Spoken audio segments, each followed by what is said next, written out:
നമസ്കാരം. ആലപ്പി അഷ്റഫ് കണ്ടതും കേട്ടതും എന്ന എൻ്റെ ചാനലിലേക്ക് ഏവർക്കും സ്വാഗതം. ഞാൻ ഒറ്റയ്ക്ക് എന്ത് ചെയ്യാനാണ് എന്നുള്ളതാണ് പലരുടെയും ചിന്ത. ഈ ലോകം മുഴുവൻ പ്രകാശിപ്പിക്കുന്ന സൂര്യനെ നോക്കൂ. തനിച്ചു നിന്നാണ് നമുക്ക് പ്രകാശം ചൊരിയുന്നത്. ആൾക്കൂട്ടത്തിന്റെ ഭാഗമാകാൻ ഒരു കരുത്തും ആവശ്യമില്ല. എന്നാൽ തനിച്ചു നിൽക്കാൻ എല്ലാ കരുത്തും ആവശ്യമാണ്. ഞാനിതിവിടെ പറയാനുള്ള കാരണം ദേശീയ പുരസ്കാരവുമായി ബന്ധപ്പെട്ട് നടി ഉർവശി ഉയർത്തിയ ധീരമായ ഒറ്റപ്പെട്ട ശബ്ദത്തെ ചൂണ്ടിക്കാണിക്കുന്നതിന് വേണ്ടിയാണ്. ഉർവശി ഉയർത്തിയ ആരോപണങ്ങളുടെ നിജസ്ഥിതിയിലേക്ക് നമുക്കൊന്ന് കടന്നു ചെല്ലാം.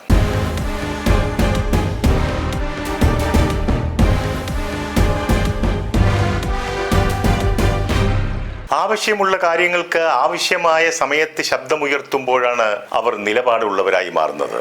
മലയാള സിനിമയുടെ ചരിത്രത്തിൽ ആദ്യമായി ഒരു മലയാള നടി ചങ്കുറപ്പോടെ ദേശീയ അവാർഡ് നിർണയത്തിനെതിരെ ശബ്ദമുയർത്തി. നടി ഉർവശിക്ക് ഉള്ളൊഴുക്കെന്ന ചിത്രത്തിലെ അഭിനയത്തിന് സഹനടിക്കുള്ള ദേശീയ പുരസ്കാരം ലഭിച്ചപ്പോഴാണ് ജൂറിക്കെതിരെ ശക്തമായി പ്രതികരിച്ചത്. ഉർവശി പറയുന്നത്, ഒരു കാലത്ത് നിഷ്പക്ഷവും നീതിപൂർവവുമായ പുരസ്കാര നിർണയം നടത്തിയവരായിരുന്നു ദേശീയ പുരസ്കാര ജൂറികൾ. അതിനകത്താണ് ഇപ്പോൾ പക്ഷപാതപരമായ സമീപനമുണ്ടായിരിക്കുന്നത്. മലയാള സിനിമയിൽ വിരലിൽ എണ്ണാവുന്നവരൊഴിച്ചാൽ ബാക്കി എല്ലാവരും ഉർവശിയുടെ ഈ അഭിപ്രായത്തോട് യോജിക്കുന്നവരുമാണ്. ഉർവശി പറയുന്നു, ഉറക്കെ സംസാരിച്ചും പ്രതിഷേധിച്ചും സമരം ചെയ്തുമൊക്കെയാണ് ഇവിടെ എക്കാലത്തും നീതി നടപ്പാക്കിയിട്ടുള്ളതെന്നും എല്ലാവർക്കും ഗാന്ധിയനാകാൻ സാധിക്കില്ലെന്നും അരുതാത്തതെന്ന് തോന്നുന്നതിനെ കുറിച്ച് നിരന്തരം ചോദിച്ചുകൊണ്ടിരിക്കണമെന്നും അതിലൂടെ മാത്രമേ മാറ്റമുണ്ടാകുകയുള്ളൂ എന്നും അവർ പറയുന്നു. സഹനടിക്കുള്ള പുരസ്കാരം 2 പേർക്കായി വീതിക്കുകയാണ് ഉണ്ടായത്. ജാങ്കി ബോഡിവാല എന്ന ഗുജറാത്തി നടിക്കും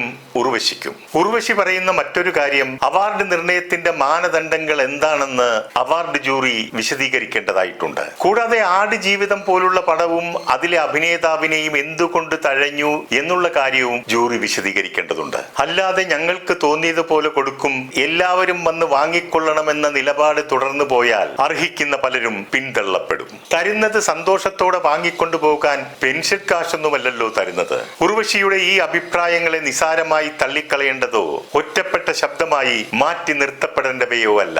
ഇത് കാലാകാലമായി നടന്നു വരുന്ന ഒരു കീഴ്വഴക്കം തന്നെയാണ്. അർഹതപ്പെട്ടവരെ ഒഴിവാക്കി മതവും ജാതിയും രാഷ്ട്രീയവും ഒക്കെ നോക്കി അവാർഡ് നൽകുക എന്നത് ഈ പ്രവണതയെ എതിർക്കപ്പെടേണ്ടതല്ലേ? ഉർവശിയെ സംബന്ധിച്ച് പറയുകയാണെങ്കിൽ ആരെയെങ്കിലും സോപ്പിട്ടോ സുഖിപ്പിച്ചോ ജാതിയുടെ പേരിലോ മതത്തിന്റെ പേരിലോ രാഷ്ട്രീയ പിൻബലത്തിന്റെ പേരിലോ ഉള്ള അവാർഡ് അവർക്ക് ആവശ്യമില്ല. അതിനൊട്ടവർ പോവുകയുമില്ല. കാരണം അവരുടെ കഴിവിൽ അവർക്ക് തികഞ്ഞ വിശ്വാസമുണ്ട്. അവരുടെ ജോലിക്ക് തക്ക അംഗീകാരം കിട്ടുമെന്നുള്ള ഉറപ്പ്. അങ്ങനെ ലഭിച്ചില്ല എങ്കിൽ പോയി പണി നോക്ക് എന്ന നിലപാടുള്ളവരാണ് അവർ. 2 ദേശീയ പുരസ്കാരവും 6 സംസ്ഥാന അവാർഡും തമിഴ്നാട് ഗവൺമെന്റിന്റെ ഉന്നത ബഹുമതിയായ കലൈവാണർ അവാർഡും അവർ നേടിയെടുത്തത് അവരുടെ അഭിനയ മികവൊന്നുകൊണ്ട് മാത്രമാണ്. ഉർവശിയെ സംബന്ധിച്ച് ആരുടെ മുൻപിലാണെങ്കിലും എവിടെയാണെങ്കിലും അവരുടെ അഭിപ്രായം മുഖത്ത് നോക്കി തുറന്നു പറയും. എന്നാൽ ബഹുമാനിക്കേണ്ടവരെ ബഹുമാനിക്കുകയും ആദരിക്കുകയും ഒക്കെ ചെയ്യുന്നവരുമാണവർ. ബ്ലസ്സി, AR റഹ്മാൻ, റസൂൽ പൂക്കുട്ടി, ബെന്യാമിൻ, പൃഥ്വിരാജ് ഈ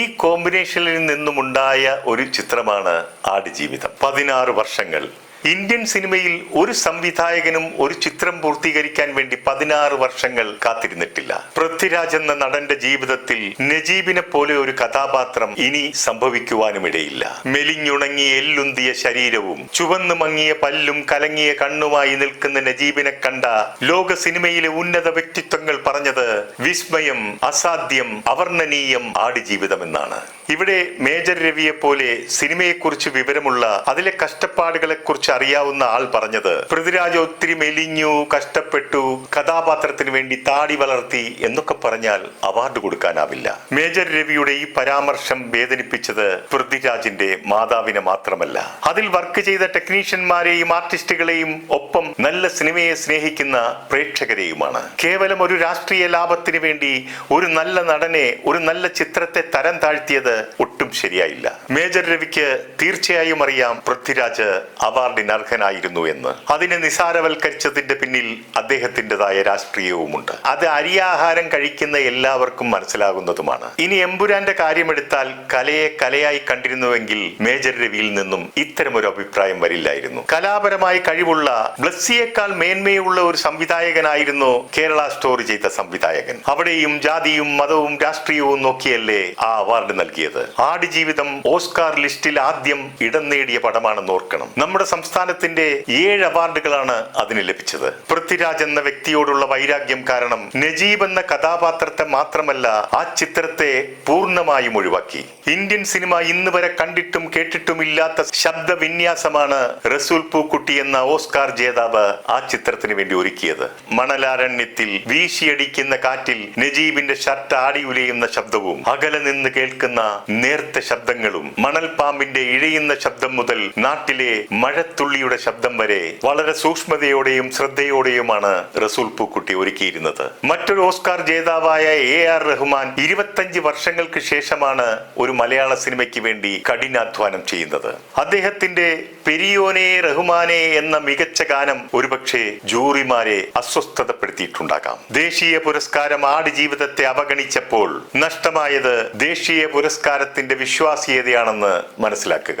ആടുജീവിതത്തിന് അവാർഡ് ലഭിക്കാത്തതിനെ കുറിച്ച് പൃഥ്വിരാജ് പറയുന്നത് 5 പേർ വട്ടം കൂടിയിരുന്ന് തരുന്ന അവാർഡിന് വേണ്ടിയല്ല, നിങ്ങൾക്ക് വേണ്ടി, ജനങ്ങൾക്ക് വേണ്ടിയാണ് സിനിമ എടുക്കുന്നതെന്ന്. ആടുജീവിതം വളരെ സ്പെഷ്യലുമാണ്. പൃഥ്വിരാജിന്റെ വാക്കുകൾ സത്യമാണ്. മലയാള സിനിമ ഉള്ളിടത്തോളം കാലം ആടുജീവിതവും അതിലെ അണിയറ പ്രവർത്തകരും മലയാള പ്രേക്ഷകരുടെ മനസ്സിൽ എന്നും ഉണ്ടാകും.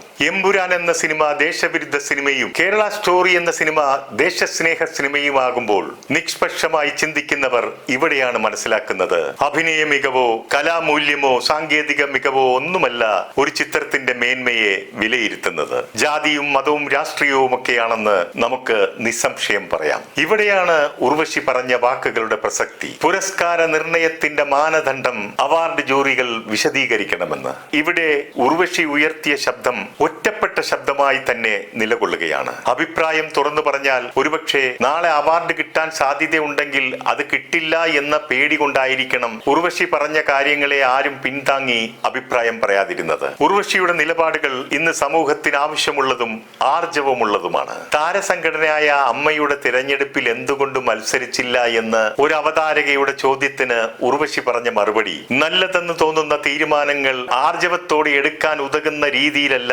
ഇപ്പോൾ അതിന്റെ പ്രവർത്തനം. അങ്ങനെ ഒരു അവസ്ഥ വരികയാണെങ്കിൽ നോക്കാം. ഞാൻ എപ്പോഴെങ്കിലും അമ്മയുടെ തലപ്പത്ത് വരികയാണെങ്കിൽ WCCയെ അമ്മയിലേക്ക് തിരിച്ചു കൊണ്ടുവരികയും ചെയ്യും. ഞാൻ വിളിച്ചാൽ തീർച്ചയായും അവർ വരും എന്നാണ് ഉർവശി പറഞ്ഞത്. ഉർവശിയെ പോലെ ഭയമില്ലാതെ അഭിപ്രായം തുറന്നു പറയുന്നവർ മുന്നോട്ട് വന്ന് ഇത്തരം വ്യവസ്ഥിതികൾക്കെതിരെ ശബ്ദമുയർത്തിയാൽ മാത്രമേ മാറ്റങ്ങൾ സംഭവിക്കൂ. സത്യവും നീതിയും ധർമ്മവും പുലരാൻ നീതിബോധമുള്ള എല്ലാവരുടെയും ശബ്ദങ്ങൾ ഉയർന്നു കേൾക്കട്ടെ എന്ന് ആശംസിക്കുന്നു.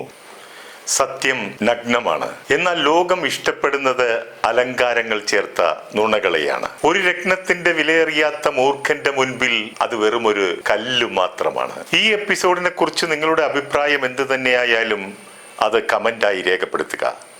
നിങ്ങളുടെ അഭിപ്രായം വിലപ്പെട്ടതാണ്. നിർത്തുന്നു. നന്ദി, നമസ്കാരം.